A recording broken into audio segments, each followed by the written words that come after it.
I totally blame the state government for not being transparent enough. I totally blame crooked politicians who for votes will do anything and destroy democracy. And I totally blame those spineless police leadership, some of them who cannot stand even to any kind of political pressure.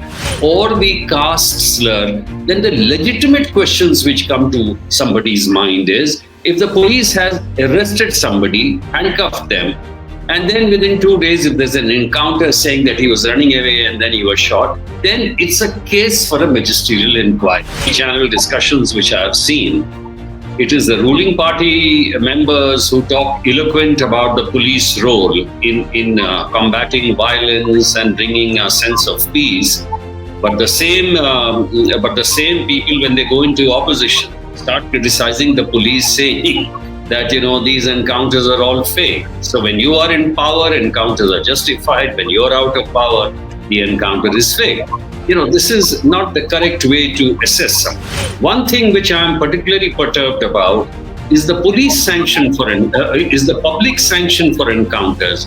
What is happening today is the public is lauding the police killing the arch criminals, allegedly killing the arch criminals. And this is because of our broken criminal justice system. 300 encounters which have happened. Now, can you accuse the Yogi government of being running an encounter Raj or a police Raj? And many people have started talking about that, the style of governance of Yogi, that it's almost like a Danda Raj. They've converted Uttar Pradesh into a police state. Hello and a warm welcome to HW News Network, your one-stop show, truth be told, for some engaging and thought-provoking conversations.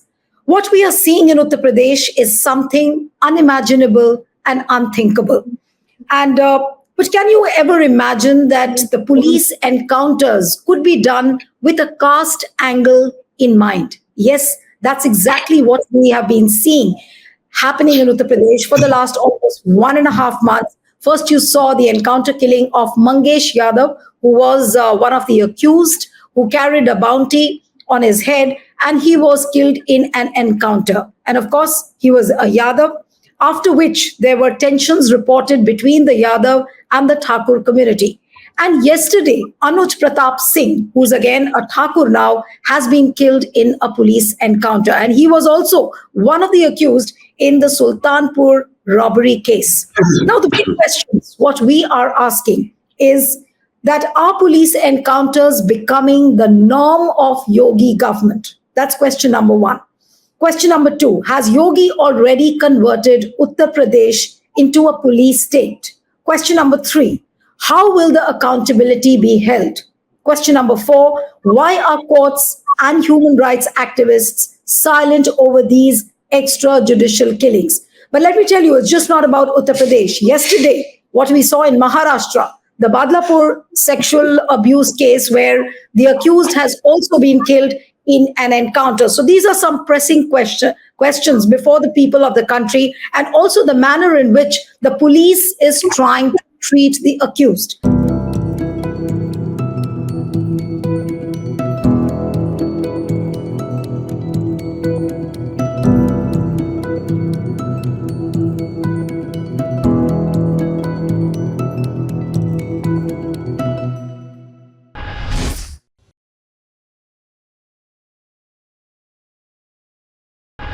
Joining me now is a very special guest, former IPS officer Yashovardhan Azad joins us this evening, and we're going to talk about this sensitive issue, what is ailing the country. Thank you so much, Mr. Azad, for joining on a topic like this.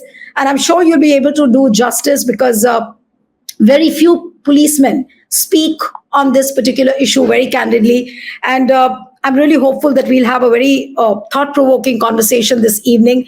My first question to you is that can police encounters really happen with a caste angle in mind? And do you see this as something unprecedented? Or during your tenure also, things like this have happened? Well, not exactly in Madhya Pradesh, which is my cadre. But, in the case of Uttar Pradesh, as you're talking, when you have a mafia of caste-based mafias, like a Brahmin mafia or a Thakur mafia or Yadav mafia or a Muslim mafia, and each of these mafias backing various state governments and known for giving them help. In fact, some of them getting released before the elections.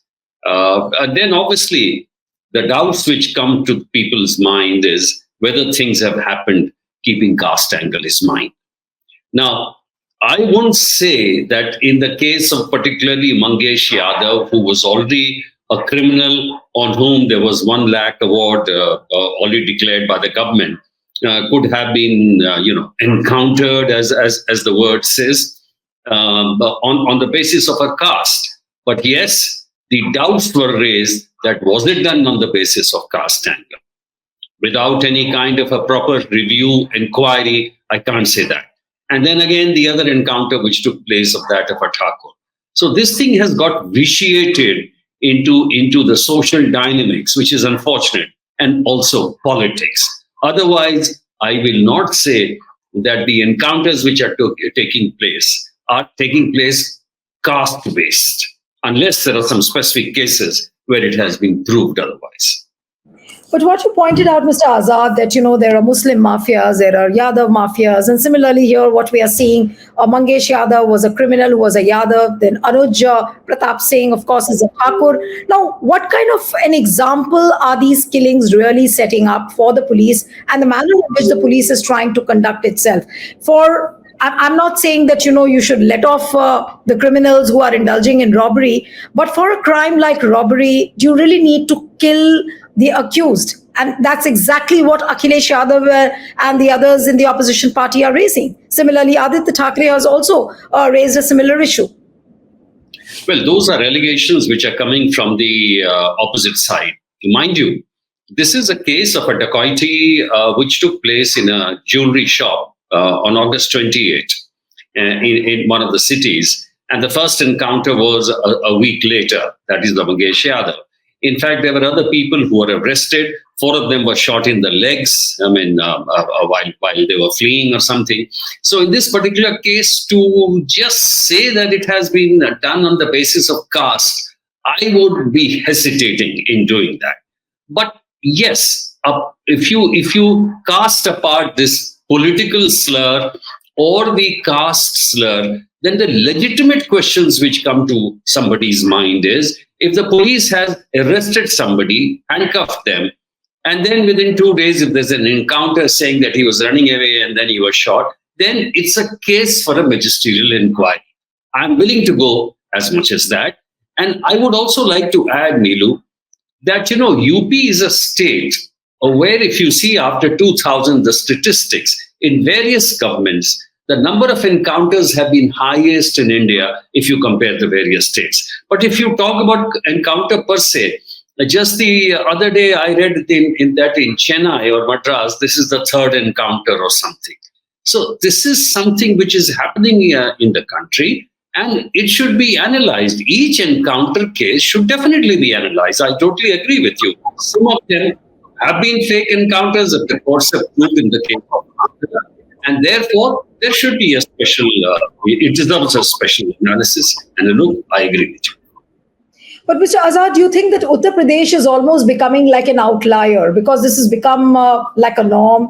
Every 1 month or every 15 days, we are hearing of some or the other mafia being killed in an encounter. Now, this kind of a brazen frequency, what does it really go to show? Is the police not conducting itself properly? Is the police getting some political directions on this front? What does it really go to show? And Yogi government has a checkered history of I don't know how many encounters they've conducted in the last 7 or 8 years since the time they've been in power. Well, as I told you earlier, if you see the statistics, then the number of encounters even in Mr. Yadav's government were one of the highest in Mulayam Singh Yadav's. And also in other regimes, as I've said, look at the NCRB data.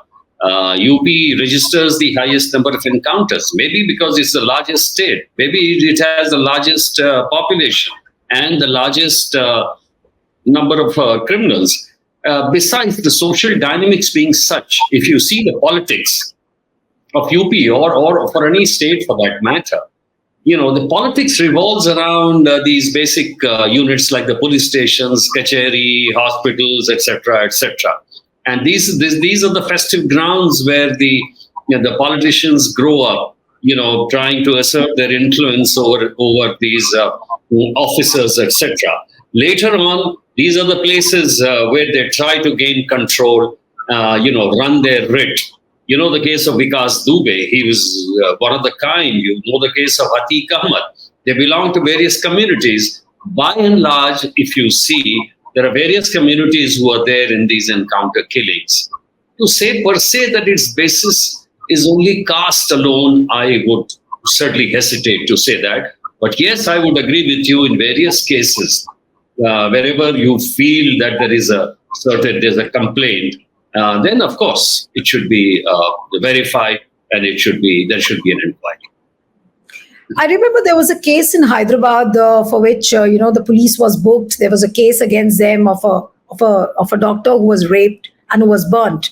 But normally, when you talk about Uttar Pradesh or any other state, the accountability of the police is really, really minimal. Now, what is the reason for that? Why accountability of the police cannot be held as far as these encounter cases are concerned? Neelu, if you really look at the Supreme Court guidelines, there are which happened in the case of PUCL versus the state of Maharashtra, I think. And it was in it was in 2014, September or October, in which the Supreme Court had given 16-point guidelines. So it's not that the police is absolutely free doing all this. They had said that in each case of encounter, there should be an FIR lodged. They had said that the postmortem should be videographed. They had also said that all the forensic evidence need to be carefully preserved. There should be a magisterial inquiry and the investigation done by independent agency like the CID. There are also the NHRC guidelines, which say about reports being sent a copy to the NHRC. So there are a series of guidelines for that. When the State Home Minister presented the number of gave out statistics with respect to the fake encounters, then obviously that came on the basis of a judicial inquiry or a magisterial inquiry where it was proven. So in certain cases where the fake encounters have been proved, action has been taken. And in the case you're referring to of Andhra, those policemen have been arrested, and the entire judicial process in that particular case. But what is your feeling, Mr. Azad, that are police encounters really now becoming a political weapon in the hands of the ruling party? Whichever party is in power, they try and use the encounters as a political weapon, and then the opposition obviously starts crying foul over it, that they're using it as a political weapon, they are trying to take revenge, and all sorts of angles crop up. Unfortunately, Neelu, in all these TV channel discussions which I have seen, it is the ruling party members who talk eloquent about the police role in combating violence and bringing a sense of peace. But the same people, when they go into opposition, start criticizing the police, saying that these encounters are all fake. So when you are in power, encounters are justified. When you're out of power, the encounter is fake. This is not the correct way to assess something. One thing which I am particularly perturbed about is the police sanction is the public sanction for encounters. What is happening today is the public is lauding the police killing the arch criminals, allegedly killing the arch criminals, and this is because of our broken criminal justice system. So, when I do appear that the honorable courts, I do appeal to them that when they talk about the police being trigger happy, gun happy, etc., they should also look into their own cases which go on with a tortuously long process. And, what about the victims? What are the victims? Do they ever seem to get justice? Do you get justice after 23 years, even if the gangster is jailed? So what I'm saying is we need to look into the entire criminal justice system. And the other point which you have mentioned is, no, I don't think there is a clear direction from any of the executive that you should kill the dacoits. No, not really. I mean, yes, what I have seen in many cases, to be realistic, is yes, that in many of the cases the witnesses don't come forward. The public does not cooperate because of fear. And that's why when instant justice is done, they somehow seem to like it. That's extremely unfortunate. And I don't think even the police walas would like killing just straight away, because even the Supreme Court has said that you can't get voluntary medals. Right. No, but how can you justify an encounter killing for a robbery case? That is also another big point which is coming up as a discussion, that those were robbers. They were accused in a robbery case in Sultanpuri, whatever bounty was there on their head. But will police be perceived as taking a correct action when they kill a criminal in an encounter? No, that is you're already presuming that it's an encounter, it's a killing. I mean, killing for any case, even in a heinous case, is wrong. I don't think police has the power to kill people. Not at all. The police is supposed to bring people to justice. Yes, if it is faced with an angry mob, it can fire in self-defense. If it faced with a criminal during an exchange of fire, then it can shoot, certainly. But I'm against any kind of, in my entire tenure, never did I indulge in anything of this, neither did I allow anything of this. So, no, but say, yes. For example, in Mangesh Yadav's case, there were other co-conspirators also. But I think some of them were shot in their legs, one of them was let off. And then ultimately Mangesh Yadav was killed. And then likewise yesterday, Anuj Pratap Singh was killed. So Anuj Pratap's father then said that, now Akhilesh Yadav would be happy now because now there is a Thakur which has been killed. So isn't this a vicious cycle to which the police is giving rise to, which it shouldn't have? It should have refrained. No, two things I want to say here. It's the vitiated politics and the vitiated social dynamics which is giving rise to it. Number one, Neelu, the police cannot correct social faults, right? Social fault lines which are deeply embedded, like the caste mafias which are propping up in all the places. There are also allegations against the UP government that the Thakur mafia is not being touched that much as the other mafias. There are so many allegations. And there is the other allegation also that during the other regime, the encounter numbers were the same, and they were also killed along caste lines. So this kind of, this war this wordy duel will carry on. But the point is, what I'm saying is that every encounter, there is a magisterial inquiry. What we need is to strengthen and see that the institutions are absolutely correctly doing their job. So when an NHRC wants a report, it should look at the report, scrutinize it. The courts, if they find that there is a kind of allegation of fake encounter, suo moto, they can call for so many things. They've already given the guidelines. So if you follow the procedure, then everything is okay.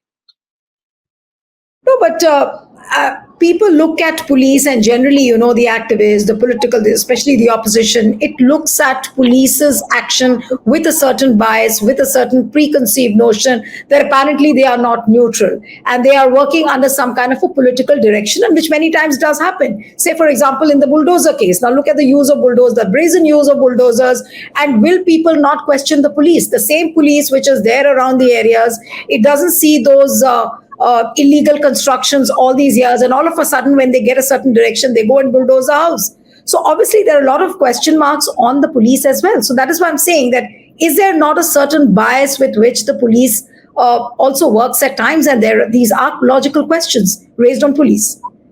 Well, you raised a lot of important issues. Let me first clarify that the bulldozer action is a little different from police encounter, because in police encounter, the police is directly confronting the criminals, and it's completely police action.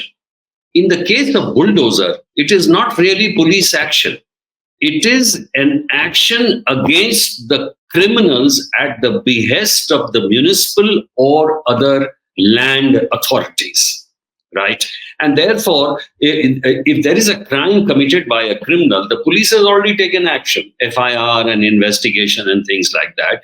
But bulldozing the house is on the pretext that the notices for the encroachment had already been given. They had not been complied with. Therefore, at this time, the bulldozer is being used by the municipal authorities, and the police is supposed to give cover. That it rightly gives cover for any of such situations. So, in that particular case, is a direct state hand. I'm against the use of bulldozers, but I'm also against rampant encroachment. So, if things are done legally, it's fine, but merely using bulldozer is wrong. Number three, the question which you asked about the police. The problem, Neelu, where I agree with you completely, is that the police is buckling under the state orders.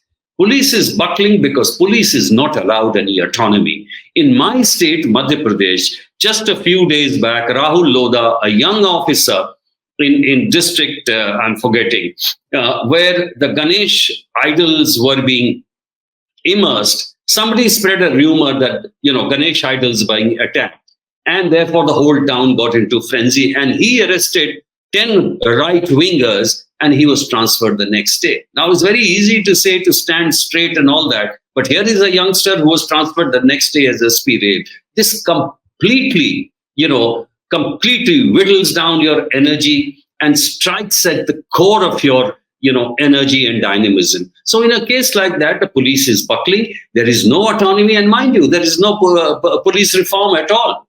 In Metropolitan London Authority, they don't listen. They said that even an inquiry into PM's that COVID case, they said we'll do it absolutely fairly because nobody can touch them. But here, on every pretext, the politicians are transferring the police, and therefore the police is buckling. And that is the reason why we see all these things. But everything is so intertwined. You have a social dynamics, you have a certain manner in which the police is conducting itself. Then you have a political system which is either encouraging or discouraging, rarely discouraging, I believe. But what we are seeing in UP is almost like a brazen frequency of these encounter killings. And there was a report also which said that in the last 7-8 years, there have been more than like 300 encounters which have happened.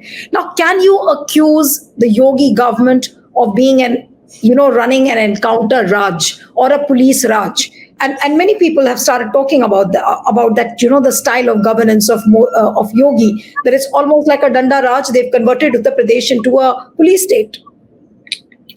Well, I'll take you back to Maharashtra in the period 95 to 97, when much of the underworld was smashed. And the allegations were again the same, that it is a police encounter which has led to the killings of these mafia.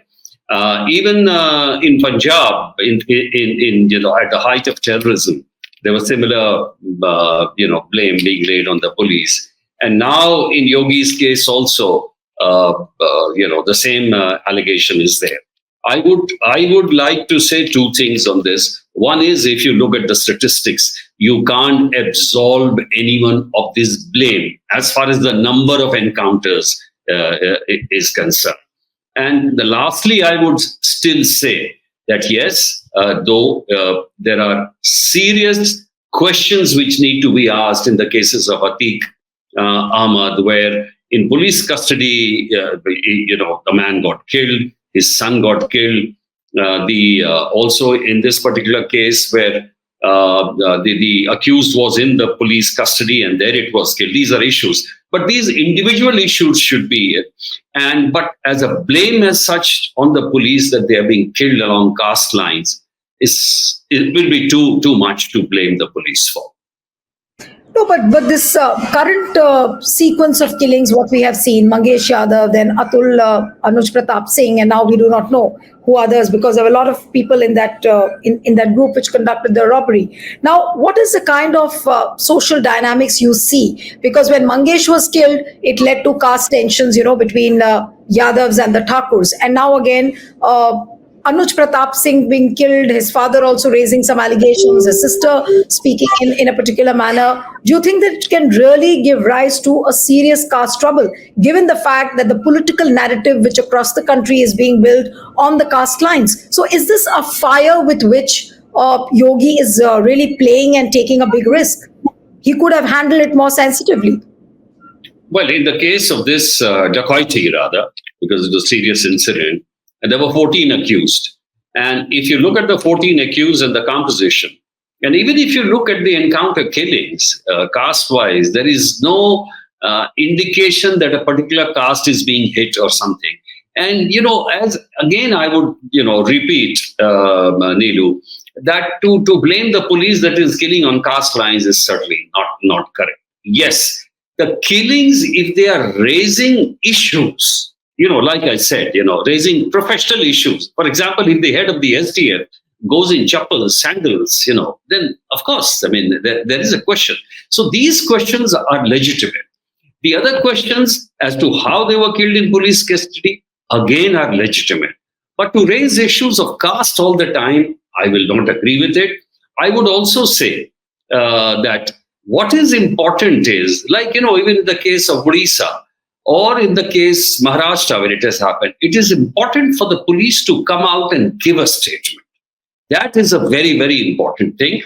And as you said, in the questions asked, the STF fumbled in many of the answers. So in that particular respect, I agree. These questions are legitimate, but casting a slur, I would not. But you yourself said that, many times police doesn't come clean. It should address the press, clarify the things. What stops police really from, clarifying things, putting things in black and white so that there is no doubt, nobody doubts the police? What stops them really? And that is where, people start thinking that maybe the police is under pressure, the political class is putting the police under pressure. So why can't police really refrain from, from this perception getting built for them? Two things. One is, if you post the right people at the right place, they will not succumb to any kind of a pressure. And they will never do a wrong thing, especially in very, very sensitive cases like this. That's one.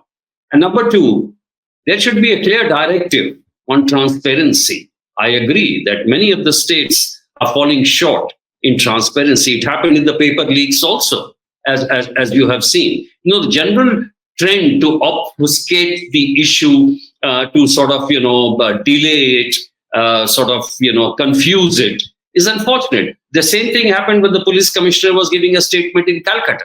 He was not able to say whether the thing has been destroyed, evidence has been destroyed.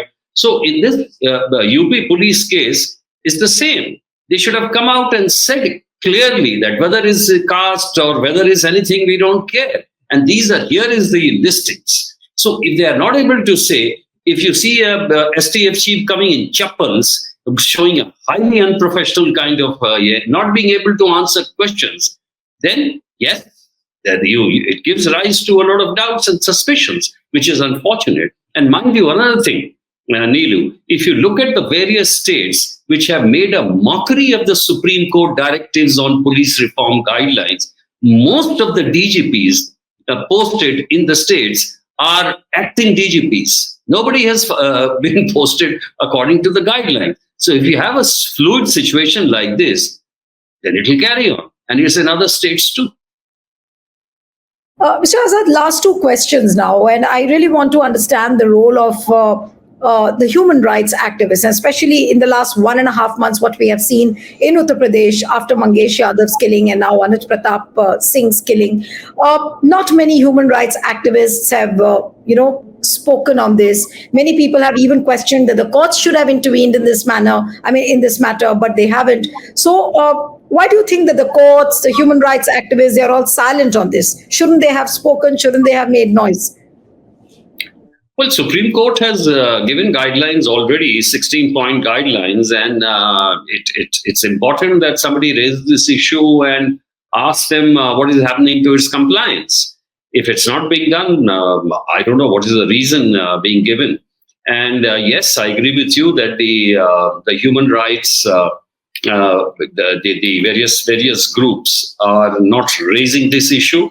But the most important is that the NHRC itself is is a body, statutory body, which can raise these issues, and this is an institution meant to see the human rights. As to why they are not doing, I'm unable to say, because it's a full bench body, and there's a police officer there as Director General.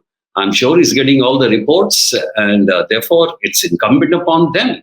And if they take it up, then I suppose that the human rights NGOs will also feel a little enthused.